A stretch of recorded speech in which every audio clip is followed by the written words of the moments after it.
Om Namah Shivaya. Good morning to everybody.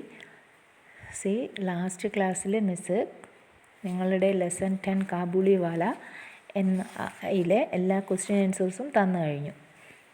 അതിൽ നാലാമത്തതിലെ ഒന്നാമത്തെ question കാബൂളിവാലേനെ പിസ്ത ബദാം ദേക്കർ ഉസ്കെ ഹൃദയ പർ അധികാർ കർ ലിയാ ഥാ എന്നുള്ള ആ ക്വസ്റ്റ്യൻ്റെ ആൻസർ വരെയാണ് തന്നത്. മക്കൾ അത്ര വരെ പഠിച്ചാൽ മതി.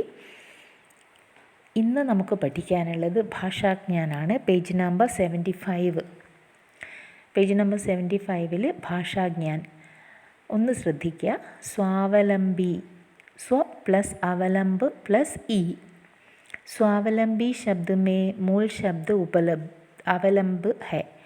इसमें स्व उपसर्ग है और ई प्रत्यय है. हमारी भाषा में अनेक शब्द ऐसे हैं जो मूल शब्द में उपसर्ग तथा प्रत्यय लगाकर बनाए गए हैं. അപ്പോൾ ഇവിടെ സ്വാവലംബി എന്നുള്ള ഒരു വേർഡ് തന്നിട്ടുണ്ട്. മക്കൾ നന്നായി ശ്രദ്ധിക്കുക. സ്വാവലംബി എന്നുള്ള വേർഡ് തന്നിട്ടുണ്ട്. അതിനെ സ്പ്ലിറ്റ് ചെയ്ത് എഴുതുമ്പോൾ സ്വ പ്ലസ് അവലംബ് പ്ലസ് ഇ. അവിടെ അവലംബ് എന്നുള്ള വേർഡിൻ്റെ അതൊരു റൂട്ട് വേർഡാണ്, മെയിൻ വേർഡ്, മൂൽ ശബ്ദ് എന്ന് പറയും, റൂട്ട് വേർഡ്. ആ അവലംബ് എന്നുള്ള വേർഡിൻ്റെ, അവലംബ് എന്ന് പറഞ്ഞാൽ ആശ്രയം എന്നാണ്.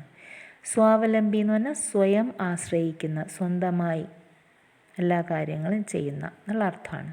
അപ്പം സ്വ എന്നുള്ള ഒരു ശബ്ദത്തിൻ്റെ അംശം, ശബ്ദം പോലുമല്ല, ഒരു ശബ്ദത്തിൻ്റെ അംശമാണ് അവലംബ് എന്നുള്ള വേർഡിൻ്റെ കൂടെ വന്നത്. അപ്പോൾ അവലംബ് എന്ന് പറയുന്നത് ഒരു മീനിങ് ഫുൾ വേർഡാണ്. അതിനെയാണ് റൂട്ട് വേർഡ് എന്ന് പറയുന്നത്. അതിൻ്റെ മുന്നിൽ സ്വ എന്ന് വരുമ്പോഴത് സ്വാവലംബി എന്നായി മാറി, സ്വാവലംബ് എന്നായി മാറി. അതിൻ്റെ കൂടെ ഈ പ്രത്യയം ചേരുമ്പോൾ സ്വാവലംബി എന്നായി മാറി. അപ്പോൾ നിങ്ങൾക്ക് ഇവിടെ പഠിക്കാനുള്ളത് ഉപസർഗ് ഔർ പ്രത്യയ, ഇത് രണ്ടും പഠിക്കാനുണ്ട്. മക്കൾ ചെറിയ ക്ലാസ്സിൽ പഠിച്ചിട്ടുണ്ട്. ഉപസർഗ് എന്ന് പറഞ്ഞാൽ ജോ ശബ്ദാംശ് शब्द के पहले आकर शब्द के अर्थ में परिवर्तन करता है, उसे उपसर्ग कहा जाता है.